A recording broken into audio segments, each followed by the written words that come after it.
How I'd start selling on Amazon in 90 days if I had to start over. Over the past 13 years, I've published hundreds of books across different niches. I had books that barely made $1, and I had other books that generated thousands of dollars. And along the way, I made every mistake that you can imagine. I picked the wrong niches, I hired the wrong writers, I launched books with zero strategy and wondered why nothing happened. And if I could go back and start over, knowing what I know now, I do things completely differently. In this video, I'm gonna show you exactly what I do in my first 90 days of starting Amazon KDP all over again. The foundation, the strategy, and the launch plan that actually works. Building the foundation. Days 1 to 30. I learned this the hard way, but your first 30 days determine whether you'll spend the next year struggling or building momentum. The biggest mistake I see beginners make is that they jump straight into writing. They spend months writing books in the wrong niche, with the wrong tropes, for the wrong audience. And I know because I did this too. When I first started, I was working hard, but on the wrong things. So if I had to start over, I'd spend my entire first month on research and setting up the right groundwork, not on writing and not on publishing either. And setting up your successful foundation starts by choosing your niche the smart way. If you're in KDP because you want a business that has real potential to give you semi-passive income for years to come, then don't pick a niche because you like it. Pick it because readers are buying, because not all niches are equal.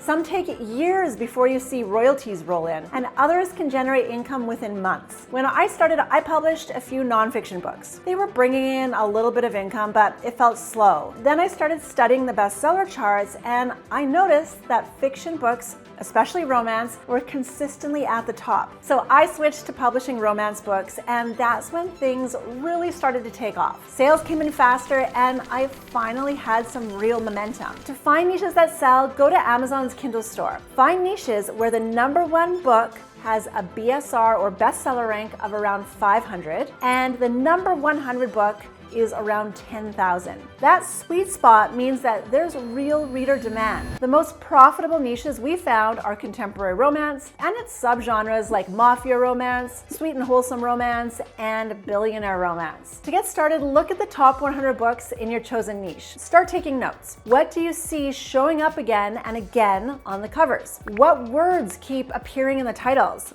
What kind of stories are readers clearly loving? These patterns you're seeing will inform your roadmap. You're basically reverse engineering what's already working so you don't have to guess. Next, you want to create your lead magnet before you even write your first official book. Your lead magnet is a 10,000-word free book, and you give it away to build your email list. You need this before your first real book because you can't launch successfully without an email list. Think of it this way. When you launch a book, you need people ready to buy on day one. And that first wave of sales tells Amazon that your book is worth promoting to more readers. So without a list, you're launching to crickets. But with a list, you're launching with momentum. The key is to keep your lead magnet short and sweet. And this also keeps your costs low, which is crucial at this phase. So around 10,000 words is enough to show readers what you can deliver. And to get it done, hire a ghostwriter on Upwork. Budget around $100 to $200 at 1 cent to 2 cents per word.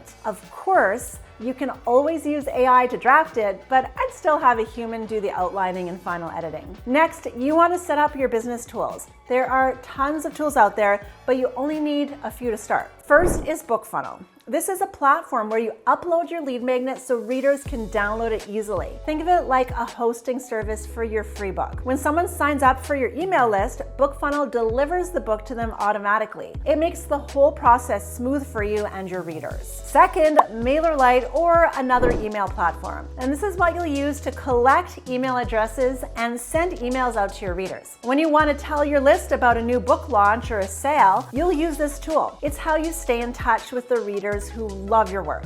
Third, BookClicker. This tool connects you with other authors who also have email lists. You help promote their books to your readers and they promote yours to theirs. It's called a newsletter swap, and it's one of the most powerful free marketing strategies in this business. And you'll use this heavily during your book launches. Setting it up now means you'll be ready when launch time comes. And fourth, create your pen name and basic branding. Your pen name is the author name that you'll publish under. You want to pick something that fits into your niche. If you're writing steamy romance, pick a name that sounds romantic.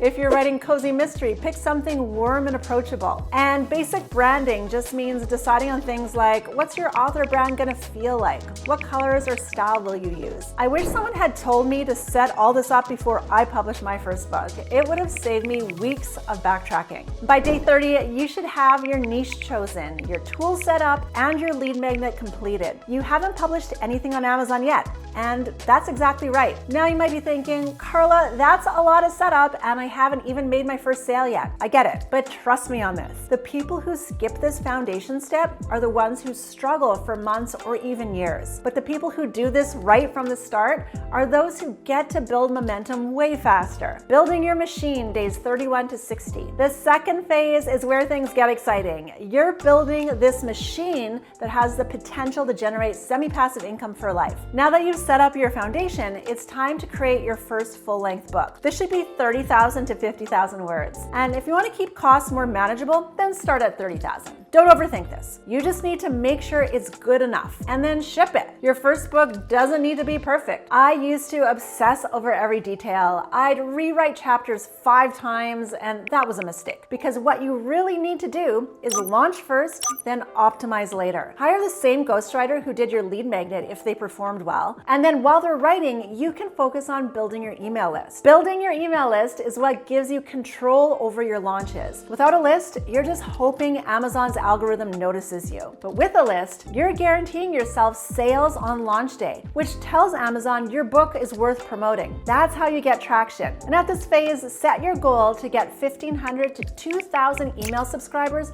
before you launch. And you can do this by putting your lead magnet live on BookFunnel. You can also invest in paid newsletter spots on BookClicker. And pricing varies depending on the list size and engagement, but you can typically find spots ranging from $10 to $60 or more. And some publishers offer feature spots for around $30, while solo spots on larger lists might cost $50 to $60. The key is to look for lists with good open rates, so above 20%, and click-through rates above 6% to get the best return on your investment. Don't make the mistake of launching your book with 0 email subscribers. If you do, you have no control over your success because you're just hoping that Amazon's algorithm will pick you up. And that's not a strategy. Building your email list will feel slow. It'll be so tempting to skip it. But this is one of the biggest mistakes you could ever make. An engaged email list is what separates publishers who earn royalties from those who fail. As a publisher, this should be one of your top priorities. While your book is being written and your list is growing steadily, prepare everything else. When it comes to covers, just model what works. Your cover is what makes people stop scrolling and actually click on your book. If your cover doesn't look professional or it doesn't match what's selling in your niche, readers will scroll right past you. So luckily, readers buy books that look like other books that they've loved. They're not looking for something totally different. They want more of what they already know and like. This means you don't have to be creative. To make people stop scrolling, study the best sellers in your niche and look at the fonts, the colors, and the layout that they use. Then simply match their style. Next up is your title. To get more clicks, you want to write your title with 2 to 3 tropes included. So the tropes are the story elements that readers search for and love. So examples are enemies to lovers, second chance romance, and small town murder mystery. And when you put these in your title, like small town single dad or enemies to lovers mafia romance, you're telling readers exactly what kind of story they're gonna get. And that helps them decide in seconds whether they wanna click. Then write your blurb using proven formulas. So your blurb is that short description under your book cover on Amazon. Think of it like when you decide whether to watch a movie or not based on the trailer. You need to hook readers immediately, show them the conflict or tension in the story, and then leave them hanging so they have to buy the book to find out what happens. Believe it or not, your blurb matters more than your writing quality,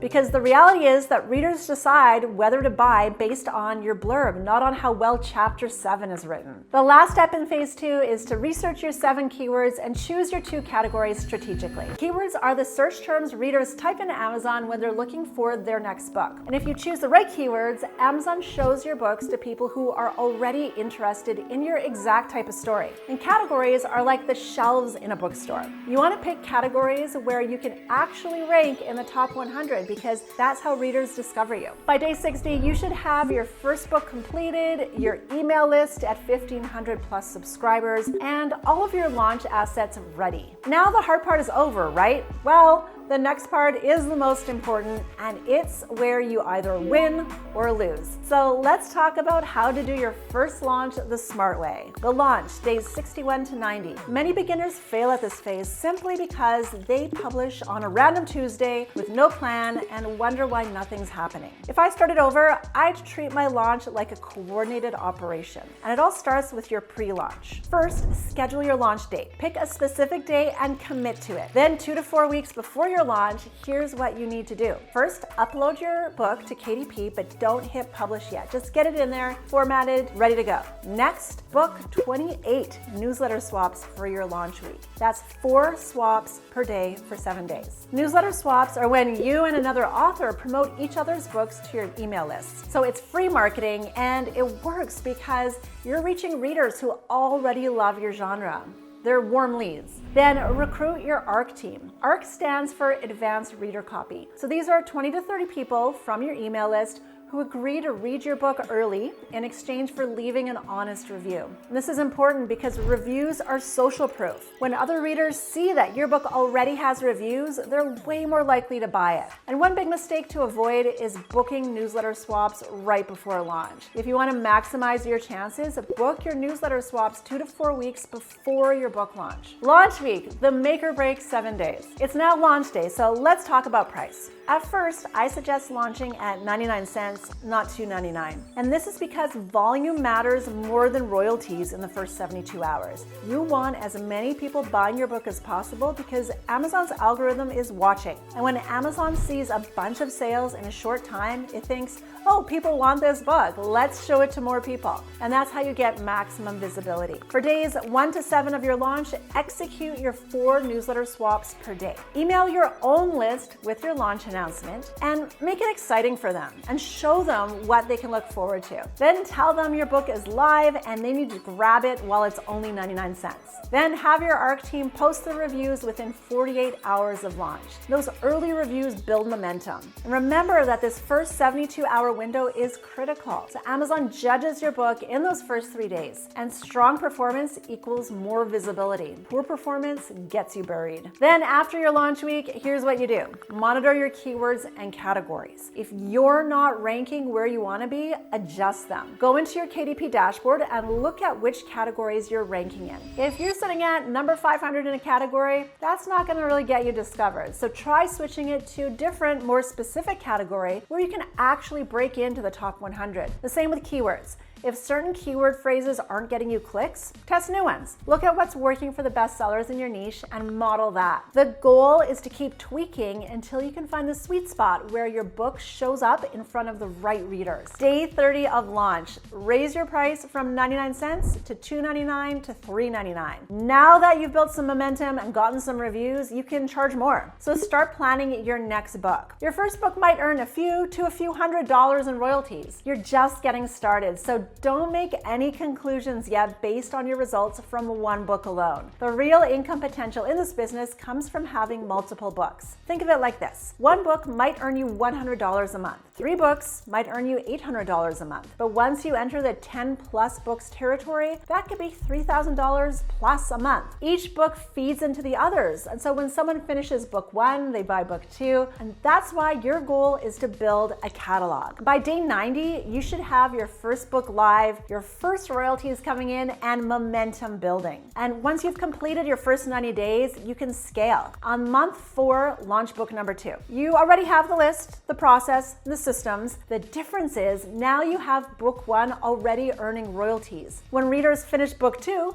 they'll go back and discover book 1. So this is called read through, and it's how you multiply your income. Plus, your email list is bigger now, which means your book 2 launch will be stronger than your book 1 launch was. Then on month 5, launch book 3. By now, you are in a rhythm. You know how to work with ghostwriters. You know how to write blurbs that convert. You know how to execute a launch. The book 3 doesn't just earn its own royalties, it drives more readers to books 1 and 2. The idea is that each new book doesn't just just generate its own income. It drives sales to all your previous books. That's how you build a catalog that has the potential to earn meaningful royalties month after month. If you want the complete system, all the templates, all the training, all the support, then check out Fiction Profits Academy. Click the link in the description for our free training where I break down the exact step-by-step process many of our successful students use. This is how you build real income streams through Amazon KDP.